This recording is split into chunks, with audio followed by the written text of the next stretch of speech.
Sean, I'm gonna be honest with you. I'm really fucking hot, and I don't mean that in the sexy way. I don't mean that in like it's Pride Month, it's toasty, and I'm a gay, and I'm out here with a six pack.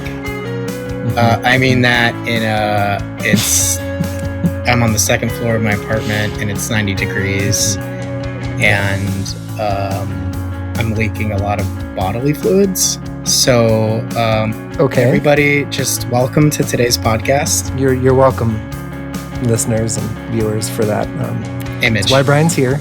Yep. Keep things fresh, keep it interesting. Maybe a little like wet. I don't know. Moist. Okay.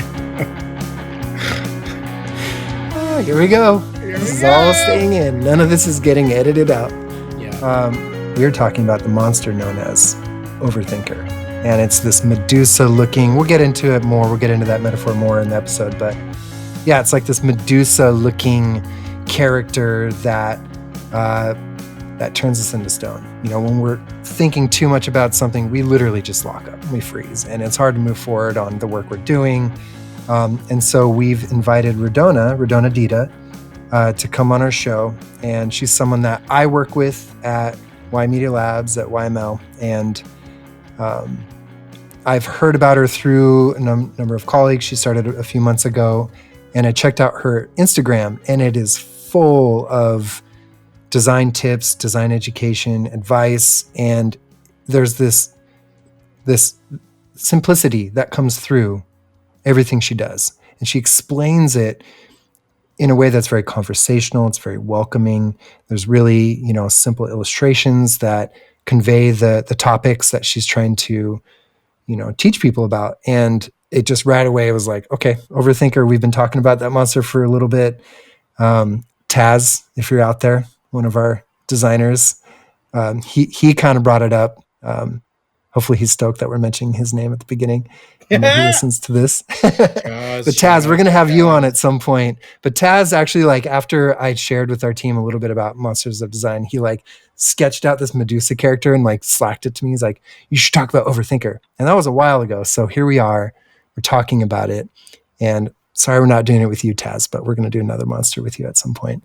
But yeah, so we get into it with Redona, and Brian, maybe give us a little snapshot of what that conversation looks like. Yeah, so we talk about overthinking on both sides of the fence. We talk about it both from a design perspective, when you're creating and building something. How does overthinking show up in the process? How does overthinking show up in the process, and how do you solve that? How do you build a relationship with that as it comes up? We also talked about overthinking on the user side of things. So when you create something, what happens when you create a product that causes the user overwhelm and overthinking and that. So it's a great, a thoughtful conversation. Redona has a lot of valuable insight.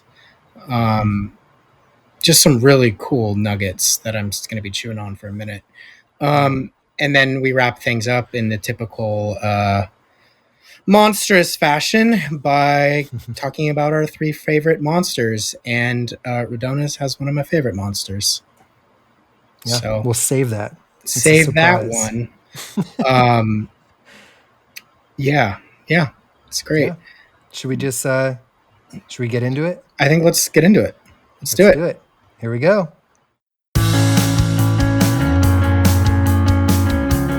We have Redona from the agency we both work for, YML, and she's a designer at YML. I was actually recommended, she was recommended to us because she just started about 4 months ago or so, and I haven't actually met her, so this is the first time we're meeting by a couple other colleagues at YML. They're like, you have to talk to her, she's so interesting, and they turned me on to your Instagram feed, and there's just so much wonderful design information, and Brian and I were just like, we got to talk to her. But I think before we really dive into anything, just curious, what are you doing at YML? Maybe a little bit about your background, kind of how you got to this place where you're currently at in your career. First of all, thank you so much, Jon and Bryan, for inviting me. I'm so excited to talk here today and share my experiences and also have this conversation with you. It's amazing. It's an amazing opportunity. I was born in Albania. It's a small city in East Europe, but I have traveled a lot in my life. So I started to travel since I was a little kid, and I lived in Germany, and then I spent most of my childhood in Italy. So I think that my home is Italy at the moment. Awesome. So yeah, I'm a little bit. I was a little bit everywhere. Yeah. Then I studied. I was in high school. It was an artistic high school, so I was drawing a lot. I loved, art and everything. And when I finished my high school, I applied for graphic design, and I have a bachelor degree in graphic design. But at that time in Italy, it was, people were searching more for web designers instead of graphic designers. So Yeah. I want to be, I want to work, to design covers for books. And I was like, oh, maybe, I don't know, maybe I should switch to web design. I'm not sure. So Yeah. I started to work as a web designer, and that is where my career started in the digital, let's say, world.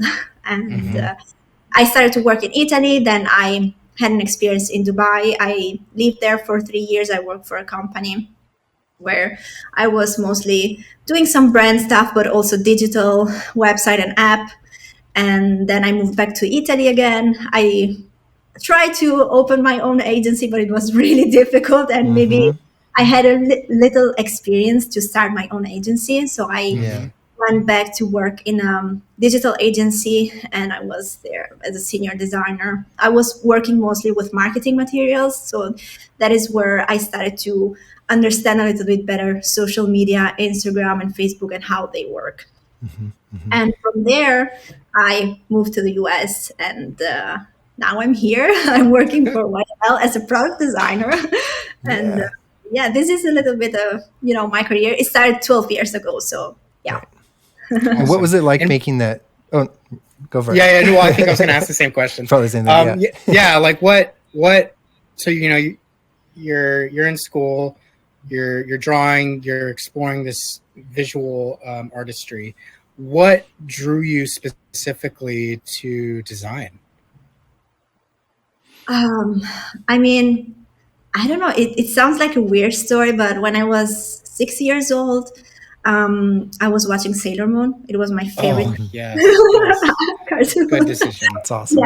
Yeah. I mean, the 90s, Dude, some of the best cartoons came from the 90s. Yep. Some of the best everything came from the 90s. Exactly. Yep. I was drawing the characters, all the characters I was drawing, all of them. And every time I was making those characters even better. So I think cool. it started there. It started there because I was alone at home. My parents, they were working a lot. So that was my me moment. I was also, playing a lot with Super Mario and a lot of, Nice. with my Nintendo, but still that was my first passion. So I started to draw a lot. And my father, he didn't want me to go to an artistic high school. He didn't. What did he want you to do? He was like, you should learn languages. Languages will open you the world. And he's right. I mean, the more languages you know, the more opportunity you get, right? But I was like, no, I want to pursue my passion. I'm an artist, and I want to become an artist. So yeah, it was a very hard fight, but I did it. Oh, awesome. Yeah. And what brought you from? It looked like, and you're doing a lot more of the, like you said, print and stuff like that. What brought you from that world more into the, not just web, but product design space? I think the difference is that when you are at school, you have, different projects. They are similar to real life projects, but they are not real. And so you don't, let's say, have that relationship that with colleagues or with the real situation, with the real problems, in the real world. So I went, I went and visit once, I'm not sure how it's called, like a place where they print a lot of covers for books, um, and I figured out that that was not what I was going to Mm, do, Yeah. because I was a junior at the time. I was like an entry level, so I was not the art director that was going to say, "Hey, this is the cover that Yeah. we're going to design today." So I was doing more like imagination and all that stuff that was Yeah. boring for me. So I was like, Totally. maybe that's not the right job for me. So I will try web. And web, it was very fast. It was like at that time, I started in 2012, and we just started to understand Bootstrap and responsive websites, and it was Hmm. like the beginning of the let's say of mobile, people using more mobile instead of desktop. So it was like very fast, a fast, let's say, industry instead of print. So it was Yeah. like, maybe I can go there and try and see, and maybe I can change later. But at that moment, I found that digital was the better, let's say, opportunity for me. Also, for Yeah. career. There were more Totally. opportunities, let's say, Hmm. also hmm for job applications. So Yeah, for sure. Yeah. I worked in print for a while too, at actually a construction equipment manual company doing a lot of layouts, like one of my first design jobs, like tractors and stuff Really? like that, and all these different. So I was doing all these like hardcore layout, like very boring. And then I ended up at a magazine doing ad design, but it was very much in that print world. And I'd had the same experience. Like once starting going to that digital space, a lot faster pace and a lot more like feedback. Like you can do something, get feedback right away, and you can kind of continue to iterate. So I see what you're saying. Big exactly. But difference. the positive thing is that print gives you that, the basics, where for the web, also for the digital, Hmm. because we design with, Yeah, right? We design with the rules of, what print gave us. So yeah, it's good to know also those things. totally. It's so Yeah. fascinating to hear. I am not a designer by trade. I am more a writer. I work with designers. So it's always really fascinating to hear how designers moved through their sort of journey to getting to where they are now. Um, I didn't really think about, oh yeah, starting with something like print where you can learn the basics and it's a different kind of workflow and it's not as maybe nimble and responsive as digital. That's an interesting thing to think about because I wasn't thinking about it. Yeah, but a lot of young designers don't think about this, because now we have the design process. We have everything listed out, and everything is on Yeah, the internet. So people think that, oh, it's easy to become today a designer. We just need to know hmm, how the design process works. And yeah, sometimes, It's yeah, I respect I can't do what y'all do. I'm sure Jon is like you. He's probably thinking like, Bryan, you can if you put your mind to it. Um, I there's just the ability to create simplicity hmm, is such a powerful tool that um, I mean, it kind of gets us to what we're thinking of talking about today. Our mhm, monster that we're tackling is overthinking. And I'm a notorious overthinker. hmm. So Aren't we all? I, yeah, gosh. Anyways, it's just the efficacy and the kind of economic way of being a designer. It's just like simplicity, Yeah, clarity. That's really cool to see that yeah. represented visually. And I'm curious too, like how, not just as a designer, but there's a reason why we're on here, because I think you can speak to the idea of bringing in more of that simplicity and focus into your design work. What is, are there any things outside of work that inspire you as a designer, and even further inspire this sort of emphasis on simplicity and focus in your work? yeah. Um, so 2 years ago, I went on Instagram, and I was watching these designers posting a Hmm. lot of things about design, and I was like, what is this? What is people doing here? Because I mean, I had my personal Instagram, and I was sharing my photos with my friends and family, Yeah. but it was not like some kind of, influencer thing, or I want to show up or whatever. So I was like, I even had like a private profile. So it was like, okay, I don't get these people, what they are doing here on Instagram. But then I started yeah, it was weird. Actually, it's Yeah. like, I don't know, like my grandma is talking right now, but it was like very weird. So I started to observe, what they were doing. And it was actually quite fascinating because they were bringing some concepts, into the world of social media to educate people about our job. Yeah. Like, wow, I mean, I have some knowledge. Maybe I can share also something, about my experience, about, something, and maybe I can help people because this was my goal since I started design. I wanted to help people, that with some guerrilla marketing or whatever. I wanted to be, the one that was helping people and whatever. So I was like, maybe this is a chance for me to start helping people because there are a lot of, countries that they don't have the possibility, to go and buy a book, or Yeah. people that can't afford university or can't afford, going to pay a college. Yeah. And so I was like, maybe this is, the right time for me to give back.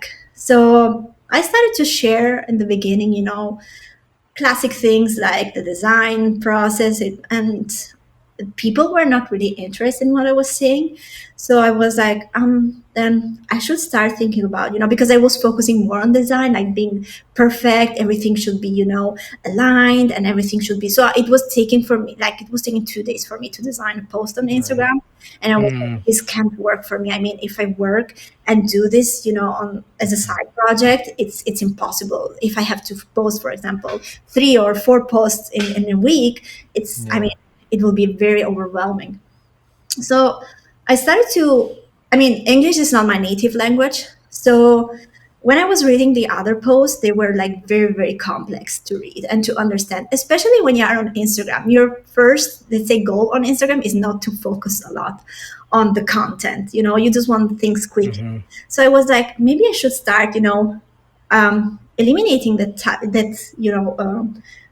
friction where I don't want, to read something long. So simplifying the words that everybody can understand, no matter what's your level of English, everybody can understand it. And also Yeah. take out jargon. So I was not speaking as a designer, I was speaking as a person explaining other people, what design means and how you can improve. Also, if you are a business owner and you want to improve your website or your digital, product, Yeah. Yeah. you can understand that. So yeah, and it took me, I think, 2 years, but now I have a community of 100K people follow me on Instagram That's so because cool. of It's amazing. simplifying things. And yeah, coming back to our topic today, I was overthinking a lot in the beginning, and that brought me to procrastination, and procrastination brought Mhm. me to I'm not worth it. I don't know what I'm doing, and maybe this is not the right thing for me. So Yeah. once I stopped, thinking Mm. about that, I was like, okay, I should just put things out and test it and see what people, get feedback from people, and I will learn. Step by step, I will learn because that Yeah. was something new for me. So yeah, It is quite amazing to. I mean, I view your Instagram presence as an educational tool. I really do. It's helping people stay focused on really clear, simple concepts. Something John and I were talking about. Um, Once again, as a non-designer, it's super clear for me. I understand. I get these concepts. I'm like, oh, these are the kinds of things designers are thinking through on the day Yeah. to day. So it's really cool to hear how you you pivoted towards like let's just do simplicity. yeah, Um, and it's I don't know if this is the right word, but it's almost like surgical. It's just like boom, right to the point, in a way that allows people to grasp the concept effectively. But overthinking gets in the way. yeah, It gets in the way of our work, doesn't it? yeah. Um, It is.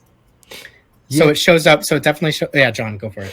No, I was just saying, I mean, to kind of build on what you're saying, like we talk monsters of design, but really I think it's like monsters of problem solvers is like in some ways like the more like accurate way of saying it, because designers at the end of the day, we're solving problems. I think that's like, it's such a like strong, it's the part of our job that makes it what it is in whatever medium. Like our team, does a lot more video and photography and animation as a part of the design team, but we're really solving problems and trying to, work our way through that.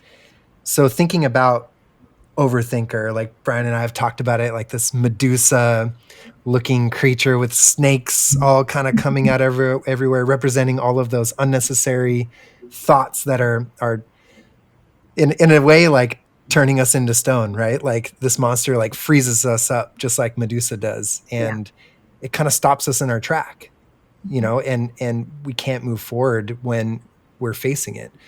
So as a problem solver, as a designer, what do you think is like one of those ways that you just see this monster really like coming out full force, freezing you in your tracks? Like what are those moments like for you? For example, when I don't have a lot of information about a project and I'm left alone, I mean, you give me a brief about something and you say, okay, this is the brief, go ahead. And I'm like, okay, I don't know where I can where I should start from. I mean, I don't know. Maybe, maybe in the brief there is no deadline. There is no, I don't have contact with people, so it's just me. Let's think about me as a freelancer because I was working also a freelancer, and it was like very difficult for me, to handle the timing and also, to have that initial feedback. So that frees me. I mean, it was like I don't know where to start from. So not having a starting point for me was the one that was giving me, the trigger to overthink about, okay, what should I do now? So I was not prioritizing things. I was just thinking about, the end and not on the beginning of the project. So I was like, oh my gosh, how should this project end? And I will never do it. And so you start to become very you start to doubt about your abilities as a designer, and maybe you did not the good choice to end up as a designer or whatever. So your self-doubt is is something that becomes worse. So yeah. In thinking about exactly how overthinking shows up for you, and one of the ways it can show up is if you're getting a brief and it's not giving you the information you need, and it can create cycles of overthinking and paralysis, procrastination. It's almost like how do you under explaining causes overthinking? Interesting. You know what I mean? Like when you don't have enough, there's too much room for like free thought. There's not enough direction, Yeah. So Redona, you get a brief that's like not necessarily giving you the information you need to move forward. So how do you like work through that problem? For example, lately we're doing a little presentation for what we're doing inside, YML, and that was my first time, hearing about that we are going to present something internally. So I was like, okay, my name was there. I was like, what should I do now? And I was like very scared. So the first thing is I started to ask a lot of questions. I asked questions to my manager. I asked questions to creative director. I asked questions to everyone that could help me at the moment. And I started to lay down an idea, and it was very raw. It was not like I have to present this to my creative director, so it should be like very well designed. It should be like perfect. And I was like, I don't have time to lose because I have 1 week. So in this 1 week, what can I do? So first thing, put down your ideas, write it in, I don't know, on Notion or whatever, in piece of paper, and just show it. Like, this is my idea, what you think about. So I think getting feedback early is crucial. Because then you know how to move, you know what to do first, and you give yourself priorities, and you give yourself also a timeline if there is no timeline, because you know how you work, how fast you work, and you know how much you can spend time on that type of project. So I started to show this raw idea, and I got feedback, and from there it was very easy to design. the presentation, because then everything was very fast. So this is how I do it. I ask a lot of questions in the beginning. If I don't have information, I put down a raw idea, and then I start, creating everything later. Yeah. Cool. Yeah, I think that makes a lot of sense. I resonate with that too, and I think it follows that track of keeping kind of a straight line to a certain extent. Obviously, like things are going to move and shift on a project, but if you can kind of keep reining it in more and more as you go, it really does help your brain not go all over the place. You kind of Exactly. give it What guidelines each step of the way. Yeah. I think, was it? yes, Was it our scope creep episode that we were talking about the funnel? Yeah. The funneling it, getting all the big questions out. I'm doing Yeah. like a funnel thing, by the way, but you can't see it because the camera's narrow. Funnel. So I was doing like a big wide hands, but the camera cut it out. But yeah, getting the bigger questions out at the beginning and refining as you go. Yeah. Yeah, that's super effective. I think that once we start prioritizing, it's like this is the same thing when we start designing features, for example, for a product. Is the the MVP, the minimum viable product. So Yeah. what is the one thing that we want people, to interact with? What is the one thing that we want people Right. to focus on? Focus on that one thing first, and then keep the rest for later. This is my mindset at the moment. Like, Yeah. I focus on that one thing, I do it, I create it, and then I get feedback, and then I start implementing the rest later. Totally. So how did you land on this approach? I mean, this kind of realization, right? It's on one hand, it's simple, and on another hand, it's revelatory, and we get there by kind of not doing it at first. I mean, that's how I am. But like, can you walk us through like before you landed on this like really clear strategy, like what did overthinking look like for you in your work 5-10 years ago? I was first of all, I needed someone when I started, for example, working as a designer. I needed someone to organize my time.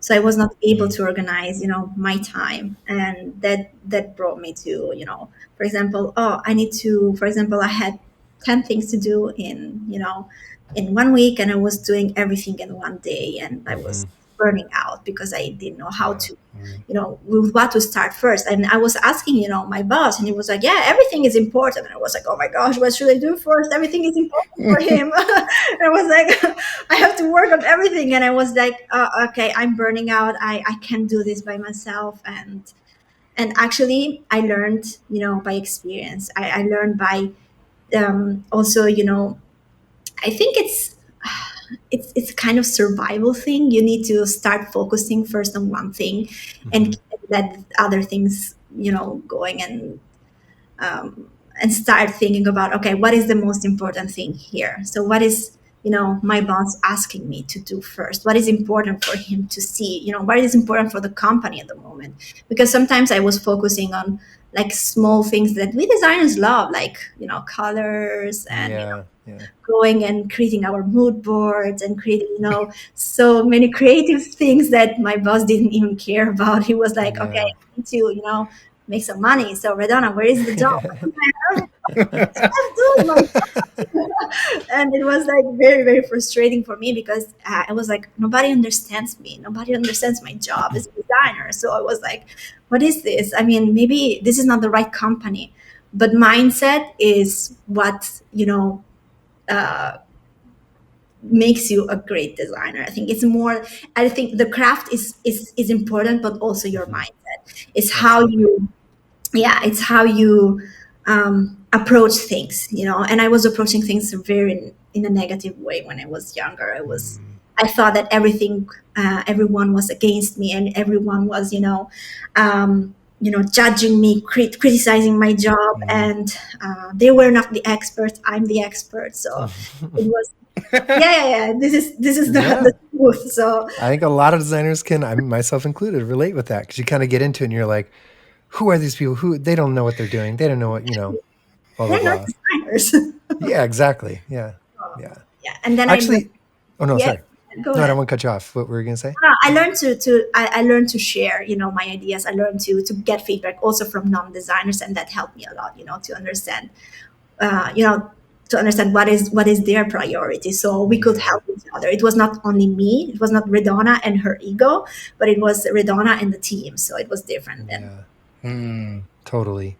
Yeah, I think you brought up a little bit in that, the emphasis on the user too. And Brian and I were reading the article that you put out in Medium about, you know, looking to the user, looking to ourselves as users, Yes. not really, trying to blur that line a little bit for good reason. And how does, as a designer, not just thinking as a user, but realizing you are one too, Hmm. how can that be a tool to help you move past this overthinking monster? So yeah, when I wrote that article, I know that it's very very controversial, and some people start to hate me about that because, oh my god, Oh, never say that again. You are not the user. I'm like, yeah, Mhm. I know. Don't worry. It was, if you read the article, you will understand why Absolutely. Yep. I'm telling this yeah. thing. So, um, but I like to, also to create a little bit, discussion with people, because I love people thinking. They need to start thinking and not reading and say, you are not the user, and that because Norman Nielsen said it. I mean, I respect Norman Nielsen, but still, I mean, you shouldn't Mhm. repeat, like a parrot. You should start understanding the why they are saying this, Yeah. right? It creates literacy. Mhm. Yeah, you're not just absorbing content, you're thinking about it. Yeah. Yeah, that's So awesome. I started to think about me as a user when I first started using Instagram. So I was like, okay, so what do I like here, and what is bothering me here, or what is the content that I really like, or the content that I don't like. I know that I'm not everyone here. I know that I'm not, the person that is going to interact maybe with my own content, but still, I was the starting point. Like, and Mhm. I was thinking, as I told you, I saw a lot of jargon. I saw a lot of people, writing long captions, and long, uh, concepts about design, and for me it was boring. So I was Yeah. like, I don't want to read this, so why should other people read it? Like, Yeah. I'm the first one that don't want to read it. So that's why, yeah, and that's why I started to think, like, maybe, and I was also observing, what was going on. So TikTok came, so a lot of people, were using a lot of content that was very easy and fast to consume. So I was like, if I'm feeling this way, and if these products are coming up, there should be a connection. So I started to simplify things and start to, making things shorter, simpler. And this is Right. where my success started, because I was thinking about, is it something that I will use? Is it something that I will, read? Is it something that Yeah. it's, that was my starting point, but now it's not anymore. So this is how I came up with the problem, because I didn't have resources, I didn't have people to ask for. So it started from an Yeah. idea, from an assumption, and it was my assumption, and I started to test that assumption. So yeah, Mhm.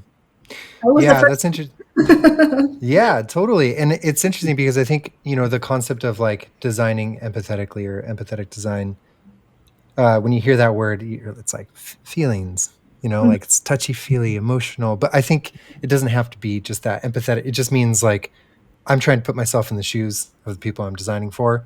Exactly. Doesn't really have to always have to do a lot with like, you know, emotions on that level, but it can just be like, what would I like to use? And I think that's a really good perspective because, I think the pushback can come from like, well, no, you can't think like that because you have to just think about them. Otherwise, you're putting too much of your own thoughts into it. Mm. But I think what you just touched on is if you don't do that, you don't have anything to test. Of course, you're going Exactly. to test it, but you have to start somewhere. And starting somewhere that feels personal to you is good because it gives you something with a lot more depth and nuance to test. Otherwise, you're testing something that might just be like, well, in the past, people like to do things this way.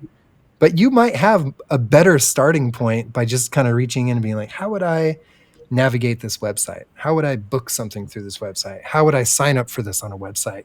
What would that path be like? What would that user flow be like that I would enjoy? Then you can Exactly. test it. And then you can internalize the feedback a lot better because it's so ingrained in your own psyche of like how you'd want something to flow. exactly. I agree. One of the things too that process got you, and we're here talking about overthinking, and we talked a little bit about it from a process point of Mm-hmm. view. But Redona, it looks like your journey in getting to where you are today, using your Instagram presence as this educational tool, and talking about simplicity for users. What it does is it lessens the amount of time the user is overthinking when they're engaging with the product, because overthinking occurs on both sides of the fence. Yeah. So, I mean, you talk a lot about this on your account, where this idea, I actually didn't know this law. Apparently, this is a very common thing among designers. Hicks law, when there's too many options to choose from. Is that Yeah. correct? That describes a process of overthinking in Yeah. users. Can you talk a little bit more about, I guess, solving for that, solving overthinking in users? Yeah. As I mentioned also before, so let's tell you about my process when I create content, for example. Okay. Yep. There are a lot of things that we can tell about, that we can talk about also in one post. I don't need to, break a concept in, 10 pieces, for example. So what I do is, I know there is a broad, yeah, like a very broad concept that we can talk about, like design. And we have like let's say, sections where we can talk about color psychology, we can talk about shape, we can talk about research, we can talk about information architecture, we can talk about content strategy. Mm-hmm. And inside all of the sections, we have other sections we can talk about. And I focus on one topic, and from that one topic, I start to slice it in different pieces. And I can, one day talk about just, how you overwhelm people, for example, Hicks law. And it's just one law. I'm not talking about a lot of things. I'm just talking about one thing. That was what I was saying before. If you focus on one thing, everything becomes easier. So I start with one small thing, and I give you, and here comes back my cover design, where I restarted, to design covers also for my first slide of Instagram. That was the most important thing for me. It was like, okay, so how should I, tell people to stop here and read this, because this is something that they might need, might need, or feel that it's useful for them.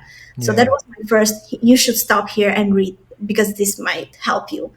And then I was, introducing them with a conversational, let's say, way of talking. It was not like, okay, I'm the teacher, I will tell you what to do, this. Yeah. So I was just introducing them to my work. So, hey, do you know what? Why you are, doing this thing wrong is because I'm telling you that based on my experience, this is what I show. So I become visual. So instead of words, I put images. Mm-hmm. It's just little text, and then everything goes into the final piece is where I give you like an overview about what we talked before, and I tell you. So you see, what I showed you is Hicks law, for example. So if you overwhelm people by doing this, people will not interact with you. People will not, use your website or Yeah. whatever, because they will feel overwhelmed, and you will not get the chance to talk to them, for example. Yeah. And this is how I put also examples of things that I'm doing, for example, on Instagram. Like in the caption, I write, for example, once you land to the last slide, don't ask people a lot of questions like, did you like the post, share the post, or whatever, comment here. So you are giving them a lot of triggers. So what is the one thing that you want people to do? Just, focus on that one thing, and maybe you can, if you want to communicate something else, you will do it with the next post. So yeah, my Wow. concept. Don't try to say everything in one Yeah, post. a lot of people try to say Yeah. everything in one post. They want to put a lot of information for people and say, this is valuable for you, I'm giving you so much information. And they realize that people don't interact with that, because people are a little bit, lazy, and they want things fast. They want things, That's me. Well, on social media for sure. If I want to read something long, I go Medium or I read an article. But social media for me is not for it's for me just oh, I just need to spend 5 minutes on my phone because I don't want to think of my private life or Mhm. work. So I just want to disconnect my brain. And Yeah. disconnecting your brain doesn't mean overwhelming my brain. So if I feel that something is Yeah. overwhelming me, I will ignore it. I have a question for you, Redona, and for you, Jon. Honestly, for the designers in the room, um, how do I even ask this? So, in thinking about web design, in thinking about creating a user experience for users that is simple, that does not overwhelm them, is this like a recent trend in terms of like really dialing in to what a simple experience looks like, or is it's not recent, it's still being worked out? Like when I look at a lot of websites or product stuff, I'll get overwhelmed, I'll overthink, I don't know where to go. I guess my question is, how has this simplicity, this user experience simplicity evolved in web design the past 5, 10 years? I think the reason why we are simplifying things is because we are bombarded by a lot of information nowadays. We have a lot of media. We can watch TV. We have our phone. We have our computer. We have a lot of things that we are surrounded with, and we don't know what to. I mean, I have Netflix, and sometimes I watch it on my computer when I'm in my bedroom, and sometimes I watch it on my TV, and sometimes I just don't want to go on Netflix, and I'm just will scroll on reels because Mm, sometimes I spend 1 hour just watching reels just because I don't know. So addictive. I don't know what's wrong with Yeah, yeah. this, but anyway. um, I think we have a lot of information out there, and that's why we are trying to simplify, that information, and especially on web. interesting. We wanted to show a lot of things in the beginning because we thought that showing everything was beneficial for people, and then we understood that maybe not. Maybe we are overwhelming them, and maybe we want them to click somewhere and they are not doing it because they don't see it. It's like it's your brain, sometimes just not seeing that those things because you are giving them a lot of information. So Yeah. I think it's because we are bombarded with a lot of information. That's why we are trying to Mhm. simplify things. That just clicked. That clicked into place for me. Yeah. Yeah. Jon, what are you Yeah, thinking? totally. Yeah, I think it's interesting because it's a little bit different, but the wave of like maximalism and like design kind of happening. I think when like Dropbox did that redesign, that rebrand, and it was just like all the fonts, all the weights, all the colors, all the different types of patterns. It was really interesting, and I think that happened because there has been a trend of simplicity and like brutalist kind of design that like almost overcompensated at first for a while, and then you saw all this like maximalism happen in design, and that's a little bit different because that's not speaking to like the user experience as much. It's more of like the visual aesthetic. Yeah, But that I don't know if you've experienced this too, but it seems like it was fun and fresh, to see some of that stuff come out. yeah. But it seemed like the lifespan was really short. And it Mhm. didn't last that long because I think this through line of simplicity that has happened since like the beginning of time, like whenever things are being designed, Hmm. you're always looking for that MVP, right? And you're always looking for the most simple way to solve a problem. And I think that speaks a lot of truth, like seeing that wave of maximal just kind of ebb and flow while there's this through line that's current of always looking for simplicity. Why do you think that that has held true even through those fads that have kind of come and gone? I think, as you said before, it's funny or it's nice, it's refreshing to see something, you Hmm. know, it's like brutalism. I love brutalism, by the way. I know that Hmm. we can use, for example, brutalism for some type of, events or some type of, projects that might, um, let's say, tell user to slow down. because you have to read things because everything is so confusing. Yeah. You don't know where to click first. So maybe that is like something that you do on purpose because you know that you want to tell them stop Yeah. and read, instead of simplifying things for them and guiding them in your user flow. Let's say how you design it for, Yeah. like, I have a landing page. Let's say it's a digital you know um, product, and I want people to give me their email. So how can I funnel them into the Totally. bottom? Yeah.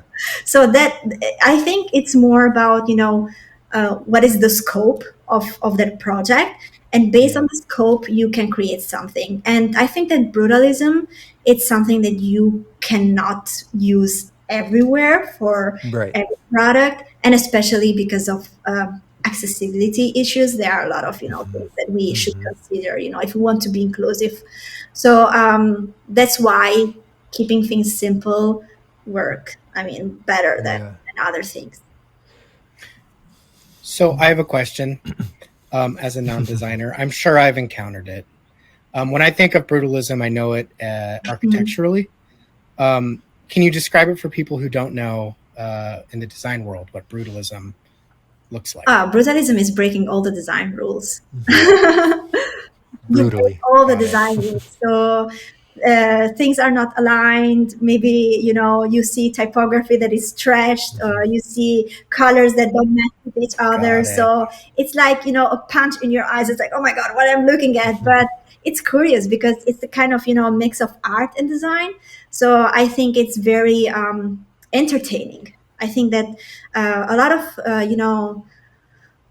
events have created some kind of brutalism design, just to keep Hmm. people there and engage with the website, so you Hmm. can you can become more playful, let's say. And Yeah. I think that is really Got nice. it.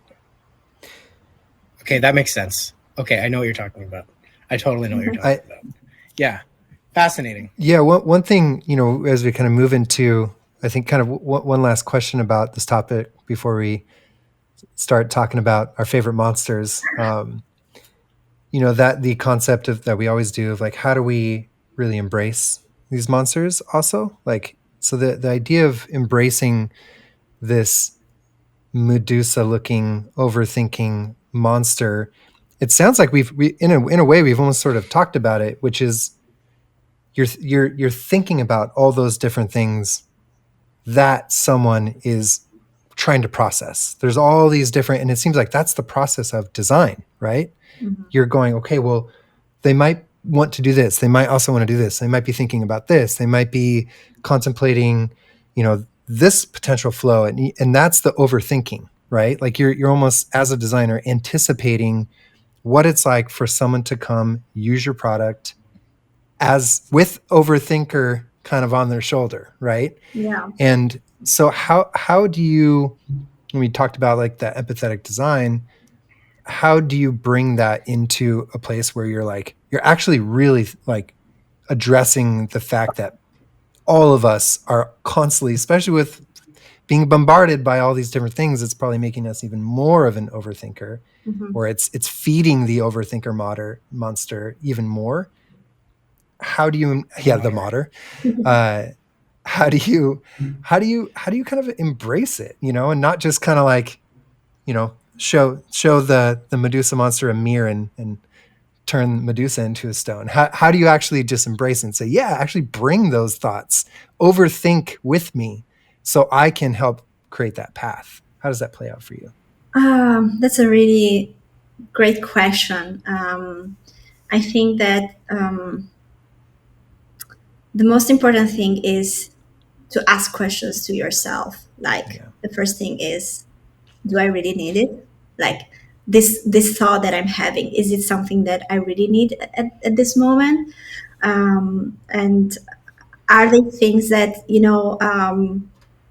can confuse people in this path, for example? So I think it's more about questioning yourself about if you are doing the right thing or not, and try to eliminate what is not useful for you at the moment, and keep Yeah. the things that are useful for you to fight the Medusa, for example, right? So Yeah. if Yeah. you think that you need just to hide behind something, and that is the only thing that will keep you alive and will give you time to think about more things and do it, right? So I think you shouldn't think about the end, like the death, or me as with this monster, oh my god, what will happen is I will just become a stone and I will die. No, think about all the possibilities and overthink about that, but focus on one path. So what is the first thing that you want to do?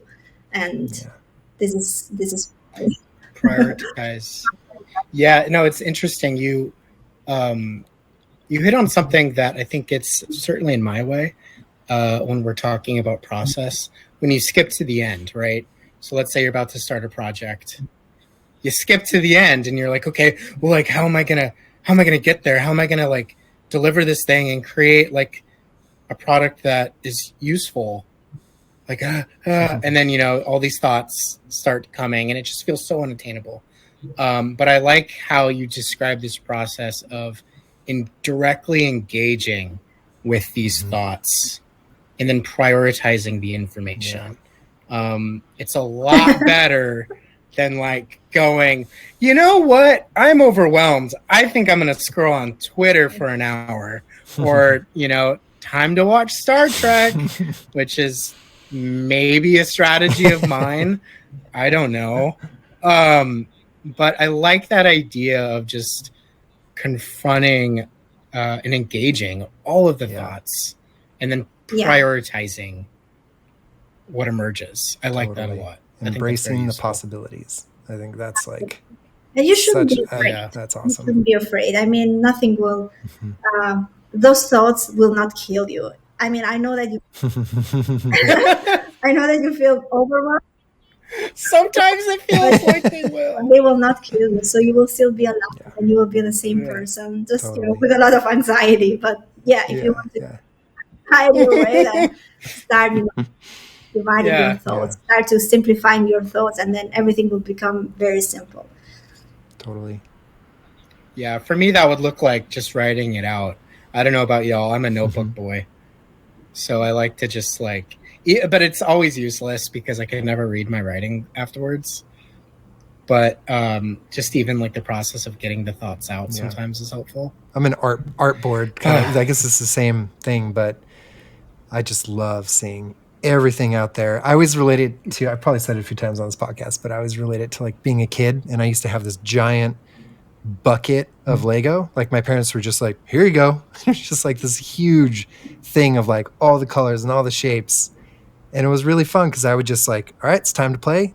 Dump the whole thing out in my bedroom floor as a kid and just start like this bird's eye view, and I'd be able to just look at it, make sense of it, and start building things. Whoa. And so still to this day, like that's why I love Figma, because it's amazing. You can just get it all out there, start making sense of it. So I think that's kind of my process in a way of like looking at all the possibilities, like looking at Medusa, right? And you're like, I'm not overthinking because it's out here. So it's not in here, it's out here. Yeah. And I can start to say what seems like it's working, what's not, You're looking at all of the snakes on our head. Yeah. And you're like, okay, which one of you snakes is the one I'm going to go with? Exactly. And you have to like sort through the snakes like it's a bouquet of flowers and you get, this one's hissing at me a lot. I think I'm going to go with this one. Okay, so now let's change gears and talk about monsters. Unrelated to overthinking, or it can be related to overthinking. I'll start. The monster, it was inspired by overthinking. If I were to personify, we have Medusa, but another alt for me is if we were to personify, oh my God, by the way, what I'm about to say, people of faith, I'm not calling this a monster. Oh, fuck it. Whatever, I'm going to go there. Biblically accurate angels. They're terrifying. They're the monster I'm thinking about.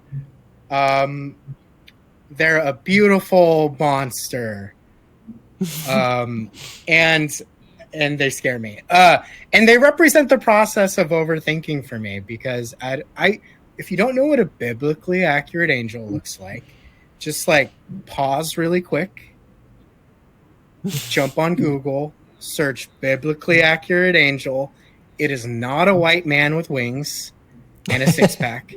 It is something that looks like it was designed by H.P. Lovecraft while he was having a religious experience. Right? It's an eye. It's just an eye with a bunch of bands of eyes orbiting it, and it looks like something divorced from reality. It's great. I love it. I think it's pretty awesome. Yes. I think we should cherish them. They're pretty rad.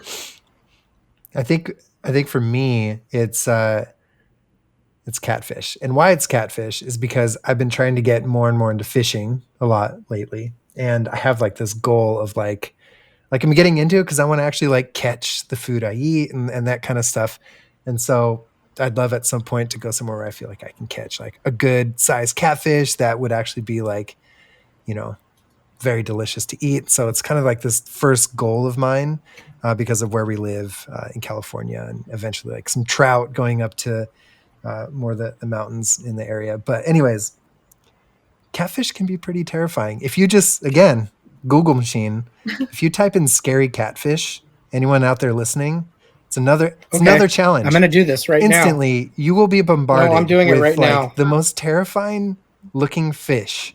And they're all so different. They've got these like whiskers and teeth and like the way, right? Oh my God. Yeah, what they're the freaking fuck? terrifying. And it's crazy. Yeah. No. Just scary catfish. Just Google that. Ew. It's gnarly. Okay, what was really funny? You have to go to images, because if you go to the web options, it just tells you scary catfishing stories about people. Fun story about that. We have this like little goal setting thing with our team at YMO, our like studio production team, and we all kind of list out like, yep, there you go, perfect. Yep, looks like a cat, like a little. God. How about dude? The first one, it's just like it looks like something from like Resident Evil. This one. Oh wait. Oh my God. Yep, there it is. It's terrifying. What the fuck? But we have this goal setting thing, and so there's like 3 like professional goals, 3 personal goals, and one of them I just put catch a catfish. It's like a 3-month goal. And when I said it in the meeting, everyone was like, they had no idea it was related to fish, and they're like, "Oh, that's like so funny." Catch someone in the act of catfishing someone else. That's pretty awesome. That's so funny. So yeah, no detective work on my end. Oh my God! It's literally a fish that I want to catch. And Jon, you've confirmed that there are catfish in there are. I don't know that in close proximity they're going to be the most delicious or even edible fish, because a lot of the smaller lakes around here are like there's a lot of boats and chemicals and stuff, unfortunately. But that is definitely something that even just catching it in general would be like really fun, because it's such an interesting like looking fish, and it would be so amazing to reel one of those in and release it. So anyways, that's my monster that I'm thinking about. I'm literally going fishing right after this. That's nice. For like an overnight camping trip. So it's like legit on my mind of like, can I go out there this afternoon and catch one? So we'll see what happens. I believe in you. We'll see. I believe in you. And if you catch a scary catfish, please Redona. share it with us. Definitely. Yeah, God. Redona, what about you? What monster? My monster is not a specific monster, but is the monster in the dark. So I think my biggest fear is darkness. Interesting. It has always been darkness. So sometimes I need to sleep with my lights on because I'm terrified. And I think this comes because of not knowing what's out there. So it's, that freaks me out. And I think that is my biggest fear. And also that comes, for example, by being, an overthinker sometimes, is not knowing what what will happen in the end, and that scares me. Yeah. The same feeling when I have, Mm-hmm. this, when I'm in the dark, and sometimes I just need to stop and think, oh, just turn on the light, nothing is there, so just do that thing, Yeah. overnight, and try to relax and think about And that this is just something in your mind. So I think this relates a lot with what overthinking is, doing also with my personality. And I think these two things match a lot with each other. And yeah, but this is Yeah. something that I have, that I think follows me since I was a kid. So I'm not sure how I will overcome this Mm-hmm. fear. Mm-hmm. same. Now, all three of us have glasses here. I don't know what if you're near or farsighted. For me, when I'm not wearing glasses, the Yeah. experience is worse. Does that affect your Yes, experience, absolutely. Redona? If like you're getting and it's like, uh, and you're like, that's an entity in the corner, and you're like, oh no, it's just a shirt on a chair, Yes, Which can be exactly. another monster. and it's like, Shirt on a chair, monster. it is. I mean, that's a sign that you're not putting away your laundry. The That is a big procrastinator that is a big Yes. monster. monster. Should be Yeah. another one we talked about at some point. Yeah. It's on the Have we talked list. It's about on the it? hit Okay. list. Yeah. That's dude, Redona, that's valid. I think I'm a little bit scared of the dark for sure. I don't have like anything as like sleep paralysis or anything like that, thank God. But like I always used to have this, not anymore, but I used to have a small little potted tree at the foot of my bed in my previous place. And I always thought it was something looming over my bed about to kill me. Because my vision's so poor, I just see this like weird mangled shape with like many Oh my, limbs, right? And it's just yeah. a fucking tree. But I overthought it, Yeah, I you think when know. you are, Did I take the? I didn't even take the tree out. I yeah. could have solved this problem, but I was like, I like a little bit of fear in the middle of the Some, night. when you overthink, I think your mind creates a lot of, realities that don't exist sometimes. Mm-hmm. So that's why we are scared about Mm-hmm. those thoughts, because you create the realities that actually don't exist outside, Yeah. this way. They only exist in your head, because it's the fear that it's speaking to you, right? So I think Yeah. that's why, uh, this fear of, not seeing, not knowing, creates a reality for you to give a sense of what is happening, because otherwise you will be lost, right? Yeah. So that's why. And we're here to turn on the And I light. would say, Turn on the light. Redona, Yeah. you make that light bulb go on for quite a few people through the work that you're doing. So, I hope but so. I think that's what you just said Yep. is, I think, such a good way to like wrap this up, because that idea of Yeah. like realizing that all these possibilities are not necessarily realities. Mhm. And I think that's a really good end game of like, we're really just looking for the truth, in what we're doing. And that, as you start to commit to that thoughtful process, that empathetic process, that more true idea of the best way forward is going to naturally surface. So Absolutely. this is awesome. Thank you so much for doing this. This Awesome. is this Thank is you so amazing. much for Really cool inviting me. I had so episode. much fun. Thank you. Yeah, awesome. Well, we really appreciate it. Yeah. I can ask a million more questions, but I'm not going to overthink Perfect. it. So before we go, where can people find you online? Oh, so they can find me on my Instagram. I mean, I Mhm. have a lot of channels, but mainly I use my Instagram to communicate with people. And Yeah. at Redona Dida, it's very simple. No nicknames, nothing weird. And you can find me there. Yeah, And it's REDONA yeah, DIDA, exactly. correct? Awesome.